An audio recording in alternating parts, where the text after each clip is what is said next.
Bob, the little koalas that you're so fond of, those little furry things that pee on the tourists. Any more news on them, mate? Well, Colin,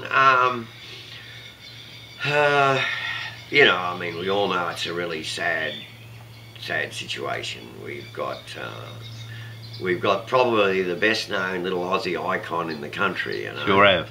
And although those little buggers bite every now and again and they pee on you, as you said, they are cute and they're cuddly, and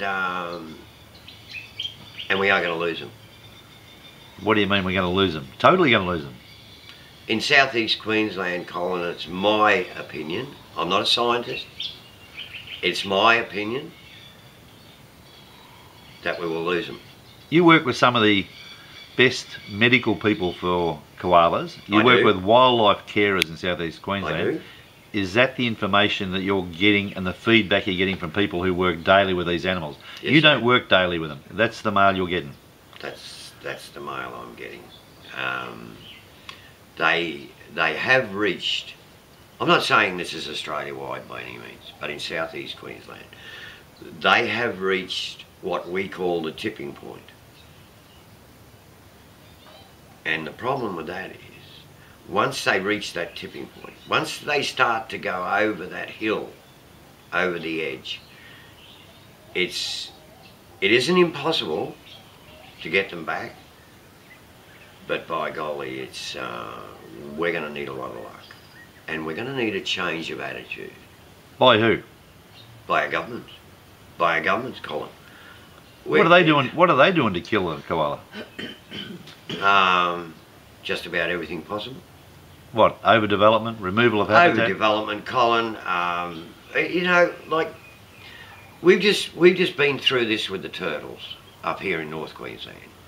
You've had cyclones. You've we've had 3 in a row, and Yasi was the last straw. You know, you've got pollution, you've got development, and all these things add up, and these little guys have got a hard enough time as it is, and it's the same with the turtles.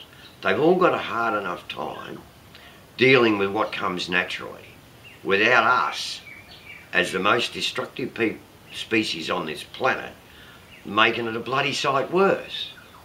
And so with our little koalas, because the government's had their heads stuck in the sand for years and years and years, and did not take any notice of really world-renowned veterinary scientists and researchers and people that had the information, told them, look, this is what's going to happen. Well, now it's happened. We got areas like, let's go to Noosa National Park. I'm with you. For instance, Noosa National Park's been one of the most known areas for koalas for years and years, since I was knee-high to a grasshopper. That's a long time ago, Bob. It is a long time ago. Colin, we had pterodactyls flying around in those days. And so everybody knows about Noosa National Park. Beautiful, beautiful place.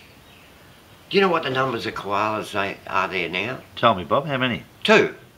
2 koalas? 2 koalas. 2 koalas. What opening? Colin, is that a sustainable number? Well, if one dies, you're in terrible trouble, Bob. Mate, if And you want to hope to hell that one's a male and one's a female.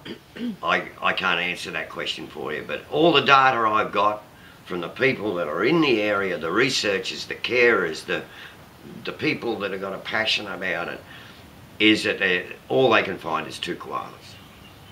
That's the beginning of the end. Well, no, mate, that is the end. That is the end, Bob. That is the end. We've got areas in southeast Queensland now where they're locally extinct, as we sit here and speak. There is no more there.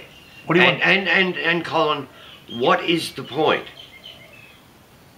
of putting healthy koalas into an area now that's going to be developed? It's going to have roads, it's going to have humans, it's going to have dogs, and they aren't going to survive anyway.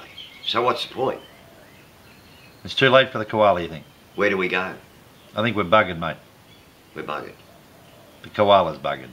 Do you want that to happen to the turtles and dugongs, Colin? No way, mate. There's no way in the world that I'm going to stop anything I'm doing except highlighting the peril the animals in Australia are in, and it's the people that listen to you, and you have a high profile around the world. We want them all to start acting. We want them to start doing. We want them to start writing, ringing, pressuring the people who can make these changes happen. Colin, what I'd say to our government is stop talking and start doing something. Otherwise, it's already happening here in North Queensland. You talk, as I did, to the Mandurah people down there on the beach a couple of days ago. When was the last time they saw a dugong? Well, they couldn't really recall. I rest my case, Colin.